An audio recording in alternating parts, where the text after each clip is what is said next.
নমস্কার, আমি স্বর্ণালী মজুমদার, ঘোষপাড়া নিশ্চিন্দা বালিকা বিদ্যাপীঠের ষষ্ঠ শ্রেণীর ছাত্রী। বর্তমানে প্রায় 2.5 থেকে 3 বছর বয়সী শিশুদেরই কিন্তু প্রি স্কুলে ভর্তি করানো হয়। তাদের প্রায় জোর করেই লেখানো হয় এবং অনেক স্কুলেরই পরিকাঠামো উন্নত নয় এবং যথাযথ টিএলএম না থাকার কারণে শিশুরা অবহেলিত হয়। স্লেটে বারংবার লেখা এবং মোছার কারণে একটা বিরক্তিকর পরিস্থিতির সৃষ্টি হয় এবং তাতে ধীরে ধীরে কিন্তু বাচ্চারা পড়ালেখার প্রতি একটা অনীহা তৈরি করে এবং গোড়া থেকেই তাদের অক্ষর পরিচয়ের সমস্যার সম্মুখীন হয়। এবং পেন্সিলে যে শক্ত আবরণ তাতে কিন্তু বাচ্চাদের নরম আঙ্গুলে রক্ত সঞ্চালনের ব্যাঘাত ঘটে।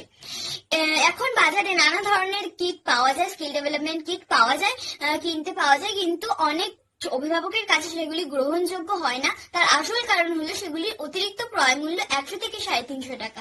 আমার প্রকল্পের উদ্দেশ্য হলো মাত্র 20 টাকার বাড়ির ব্যবহার্য জিনিস দিয়ে একটি স্কিল ডেভেলপমেন্ট কিট তৈরি করা।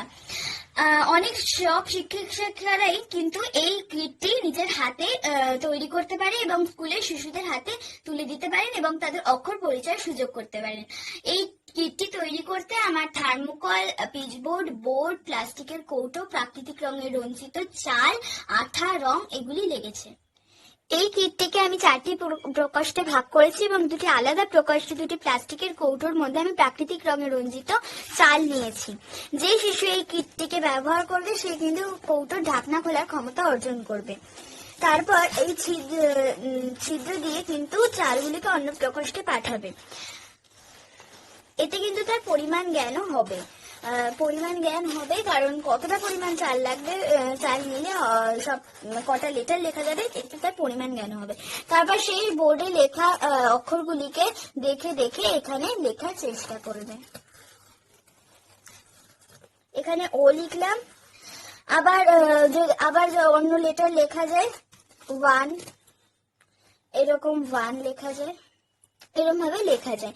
একই পদ্ধতিতে এই লাল রঙের চালটিও ইউজ করা যাবে।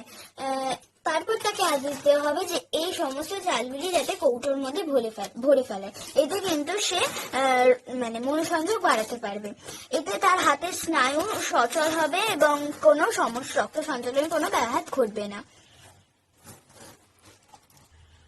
সর্বোপরি খুব সহজ উপায়েই শিশুরা তাদের পড়াশোনার প্রাথমিক ধাপটি সম্পন্ন করবে।